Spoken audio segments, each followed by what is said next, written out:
Hello and welcome to another video. In today's video I'm going to tell the story of the fire.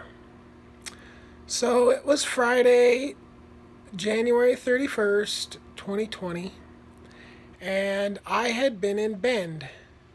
And was in Bend on my once a week trip there to get groceries and little things I needed. Like I went to Home Depot and got all the guy wire stuff I needed to secure the wind generator a little better, or a lot better, whatever. So when I got home, I I would let my cats out on days that I didn't leave, and maybe as the weather got better, if I did leave and I got back and there was still a nice day, I'd let them out. So it was actually a pretty nice day. It was pretty warm. It was in the 50s. And so I got home and it was like about 4:30, I think. So I let them out. And I pretty much regretted it almost immediately because they went right into where the gray water was being dumped and started eating grass. So I tried shooing them out of there, and then they thought I was mad at them or whatever, so they went and hid underneath the shipping container. Great. Well, and then the sun was dipping down so far in the sky that I needed to turn the generator on for the evening. And I didn't like to have the cats outside when I had the generator running because they would kind of bother them, so they wouldn't be around it and they go away. So it just wasn't ideal. So I turned the generator on. I didn't really have a choice. The batteries were dipping, and I just started doing stuff inside. I think I was cooking myself dinner. So it got dark, and I went outside and I found the cats underneath the backhoe, which was like as far the only thing they could be underneath farther was this trailer, and they were acting a little weird.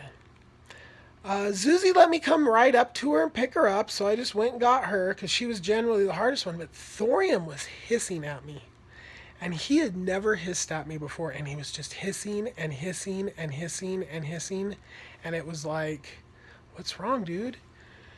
So I was having a hard time getting him in, and he came to the door and came in, and then I called him a bad kitty, and I'll never forgive myself for that because he wasn't a bad kitty. And he went in the bedroom, and then it wasn't long after that where I heard like a pop. And I looked, and I think I heard a pop, and like the generator stopped running all at the same time. And I looked outside, and I could see the reflection of fire. So I went out there, and it was just fire on the side of the second RV. And my first thing I did was I tried grabbing all my wind generator stuff but I'd screwed it in too good. I thought maybe I could just, so I just grabbed it. And when I was doing that, I was like, wasn't far away from the propane tank that exploded. So then I was going to get fire extinguishers. So I or I think maybe I grabbed the propane tanks. There was two propane tanks sitting close to that, and I think I grabbed them and pulled them out of the way. I'm not sure if I did that right then. Then I went around to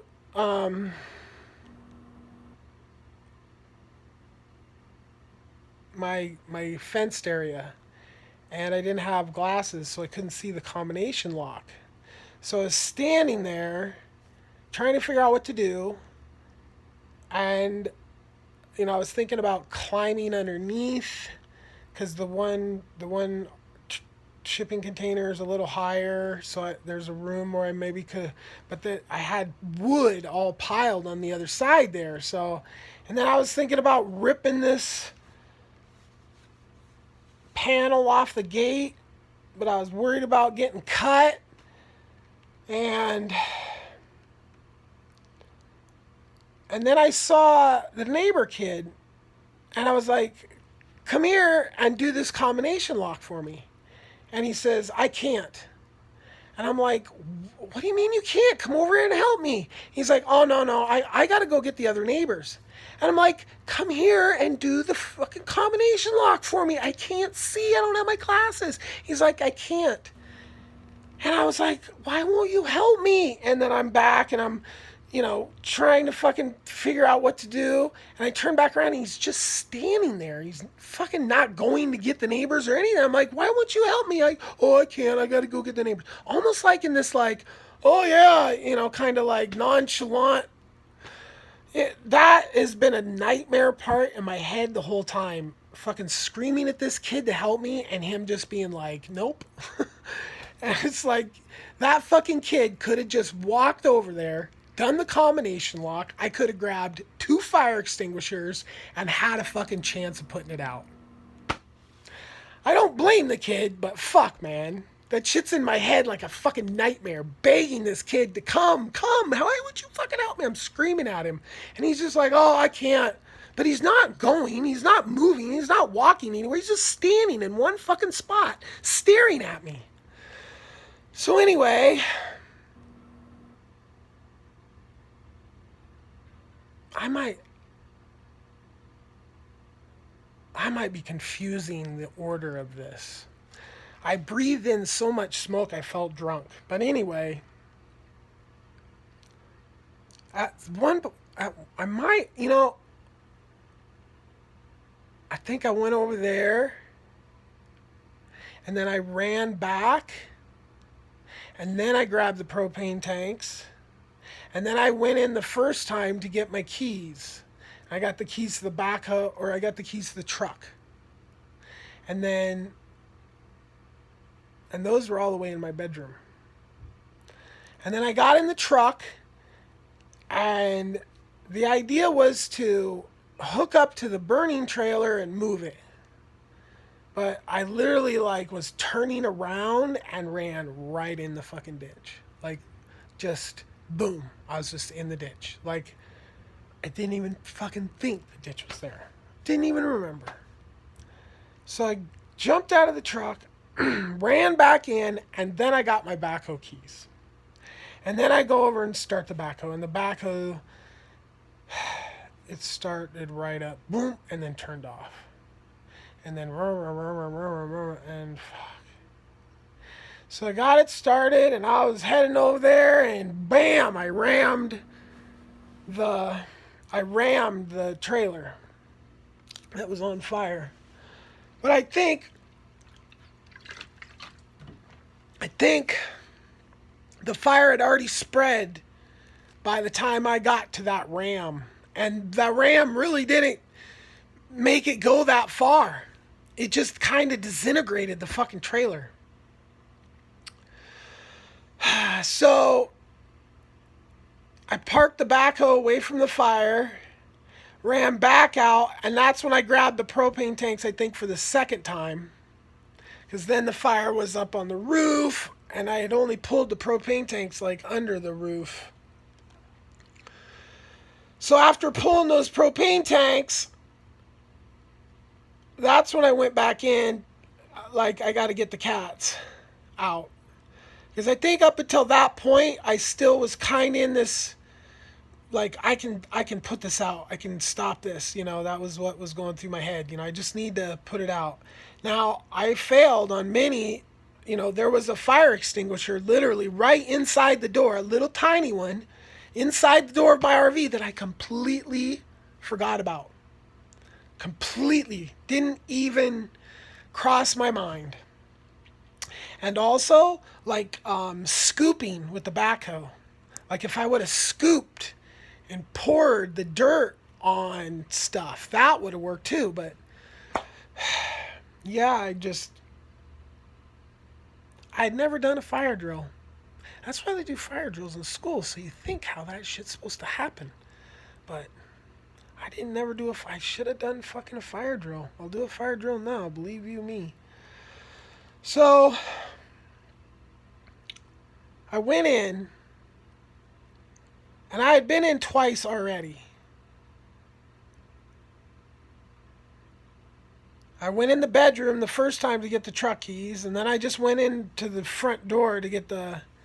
At one point, I think when I went in to get the cats the first time, I grabbed there was a thing full of lithium batteries for tools right by the door.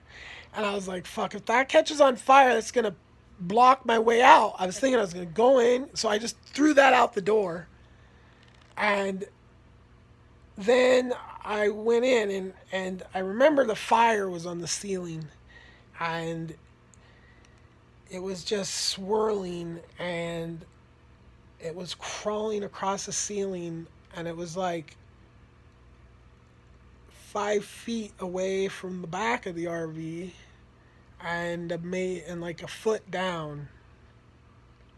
And I had brought in this box of tools, like all my tools that I used to work on computers with, drones with, and yeah, pretty much that. Drones and computer electronic tools, right?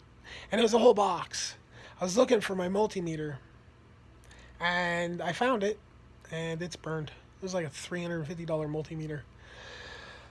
I think. I might be wrong. But anyway, so the smoke was so thick when I got in there that I got in there, and I was immediately panicking. And I remembered the window in the bedroom was a emergency exit window. So I opened it and was fiddling with it and panicking, and I got it open, and I just fell out it. I didn't even get a chance to look for the cats. I fell out the window. I got back up. I went back in, but I couldn't get in to the bedroom. The fire is completely blocked. And then I went back around to the window and was opening the window and calling for them to come and calling for them to come. And I did that about 3 or 4 times.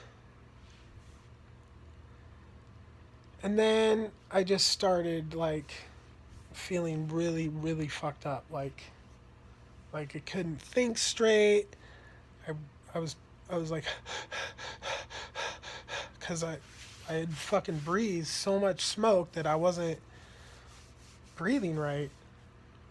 And so I just remember like being down on my, like, crouched and just holding my head like this was just too much. Like I just couldn't even process it all. And sometime in there, the lady neighbor came over. Oh, then there was an explosion early on. I'm trying to remember where I was where the explosion was. It was right. I wasn't too far away when the explosion. I don't remember exactly where I was though. And then that one neighbor's screaming at me, "What's wrong with you? Get these propane tanks out of the way." And I had already fucking these 2 giant propane tanks and then a bunch of little ones. And I had already pulled them out twice.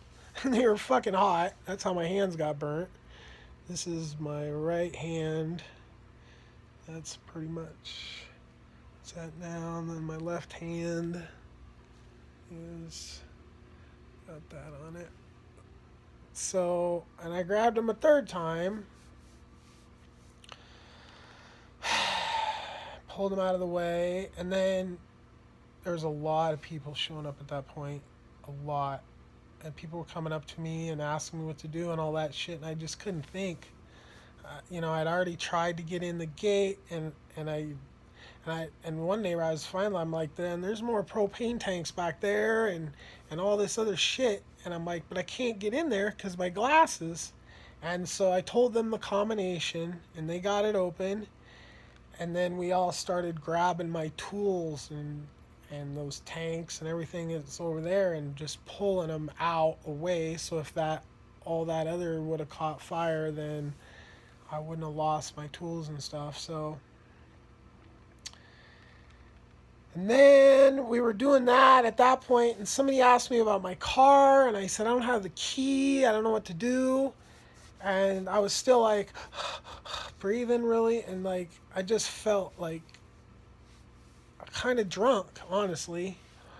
Like I wasn't like, yeah, not drunk, but like I had been drinking. That's what I kind of felt like, which I had. I hadn't even had a drink since the 24th of December, so, but I just kind of had that feel, like lightheaded. And so that's when I remember the police showing up, and there was two, and they were really nice.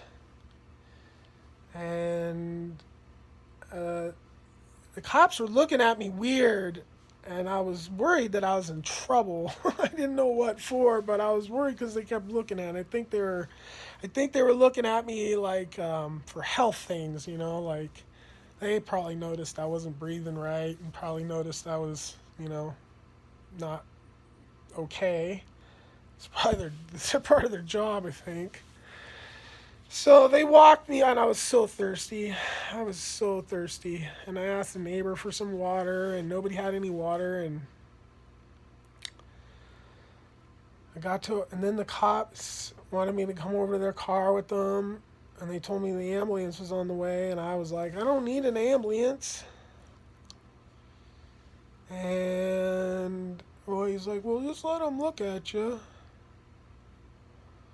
And then he gave me some water.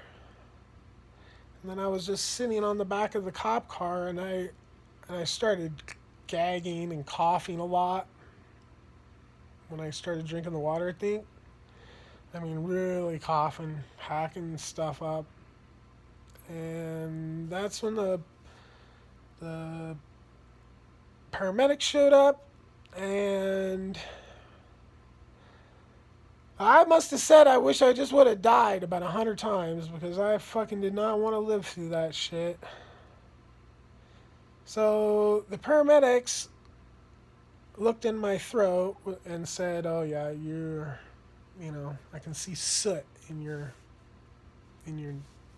throat. So, excuse me. So I had to go, and the whole time we were in the ambulance ride, they were calling the fucking helicopter.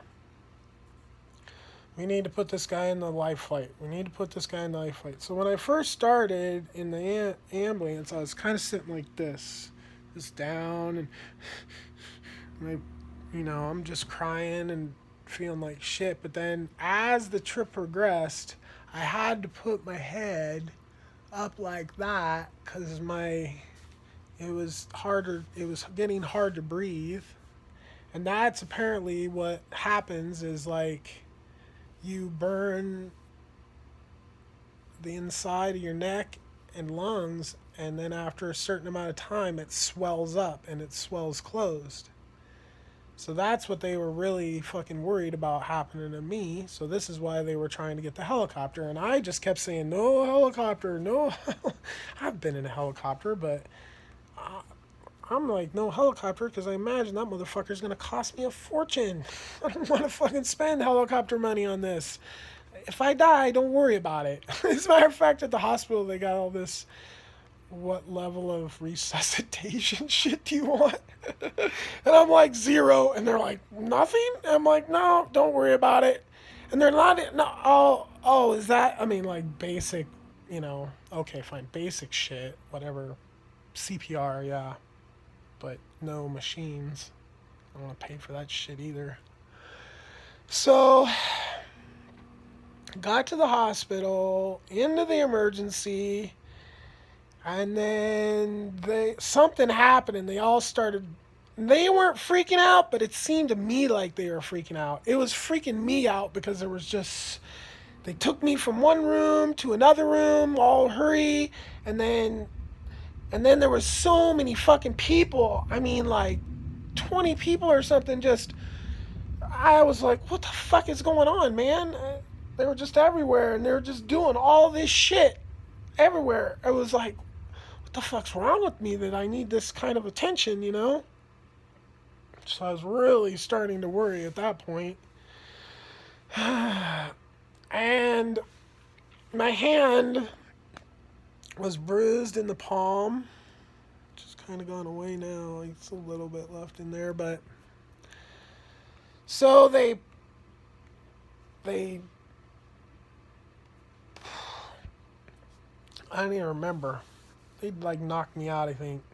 But they squirted some shit up my nose, which I've had that camera thing that goes up in your nose. I've had that when I was a kid for my vocal cords. And so but they squirt some numbing shit up your nose. Oh, it's just horrible. And then like I said, I don't even remember the thing. I think I remember just them putting it that far and then waking me up or whatever. But yeah, I just seriously do not remember that. So for the first night I was there, I was in the ICU. Excuse me. And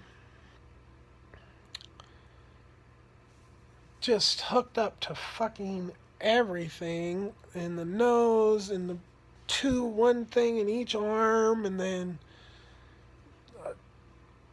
blood pressure things and things on my fingers, and I mean, and then the little things all over, the little stickers that are, I mean, fucking wires and pipes and tubes everywhere. And it was like that until maybe not quite a whole one day that I had been there. Then they moved me into a room upstairs. And I am so healthy, my heart rate goes super low. So low it sets off their machines. So every fucking time I'd be asleep, the stupid machine would be beeping, and they'd be like, oh. And then my heart rate would come up because they'd wake me up, and then, the machine stopped beeping. And so that shit was really annoying. But, and that was pretty much it. And I was a mess the whole time I was there. Never been so depressed in my life. Never been so sad and lonely. And missing my cats like you don't even realize. I'm just feeling like a failure for not getting them out right away. Thinking I could put the fire out instead of just getting the most important thing in my life to safety. Makes me feel like a fucking idiot. So, while I was there, I had, I don't even know how many nurses, but I had been in, I had surgery twice in Portland for my carpal tunnel. I had surgery in prison in Vegas for a hernia. And then, I would had stitches and stuff in Portland, whatever, right? And one of the takeaways I always had from going in hospitals was how are medical professionals in such bad physical condition? Like, all the nurses are fat, and it's like, how the fuck are you going to tell me anything about medical anything and be a fat person, okay? And So that was my takeaway about the medical industry. It was like a bunch of fucking idiot fat people that don't really know shit about health. Oh yeah, they'll cut this in, give you this pill and all that, but that's idiot health. Take good care of yourself and have good genetics, and you don't need to be in the fucking doctor all the time. Yeah. That's why licensing childbirth is so important, to reduce the need for doctors, which we need doctors. We don't need as many as we have now because we just have a sickly population that's drugged up. And these fucking commercials on the TV, every other one for drugs, it's like people are supposed to prescribe their own drugs now? Anyway, I digress. The reason I bring this up is because the nurses in this St. Charles Bend hospital were insanely beautiful. Like, I was just like this every day. Tall, beautiful, nice, in shape, one after another, and super nice, like angels. Like, this one lady gave me these stuffed animals here, one nurse, and she's only like a part-time, and her husband's actually a firefighter. And she was super nice, but I mean, very pretty girl. I'm sure they all have husbands, but holy cow, good job, Ben. Like, I was really, that was one of the, is how nice everybody was. And as a matter of fact, I was just in there yesterday to deal with the bills and all that, and the bills were a quarter of what I thought they'd be, because I don't know where I got my information, but I thought I was $100,000 into medical bills, but the medical bills are only 24,000 for the hospital and 2,000 for the ambulance, and I'm getting 15,000 for medical for insurance. So I'll have like $11,000 in medical bills left over. But they might even make that less, they said. And they're gonna make a payments. So they might drop the total amount down that I owe, and then whatever that amount is, they're gonna put that on payments for me. So yeah, couldn't have all that happen once we get Medicare for all, huh? Yeah, we're years away from Medicare. Well, I guess I'm 50. I'll be in like one of the first. I'm 48. I'll be in one of the first. I think it's gonna drop. I'll probably be in the first couple years I'll get Medicare for all. Which is just as a sane way to administer healthcare as far as the countries are concerned, because insurance is just a stupid theory. Anyway, so everybody at that hospital was so nice. My friends came, I had visitors from Juniper Acres. I had my the retired couple that lives kind of right across from me came out and visited me and brought me a little plant. And then another guy that lives way down the road that I've actually chatted with him a few times. He brought me clothes and picked me up and bought me dinner and ran me around and all kinds of stuff. So super nice. That's my biggest takeaway, is how nice people are out there. Everybody came out to help put the fire out. Nobody even knows the guy that jumped in the backhoe and did all the work. Some guy just jumped in the backhoe and started putting the fire out. Nobody knows who he is or whatever, but thanks, dude. I really appreciate everybody that did stuff. And I'm sorry that I fucked up and made such a mess, caused such a problem. But that's the story of my fire. Peace.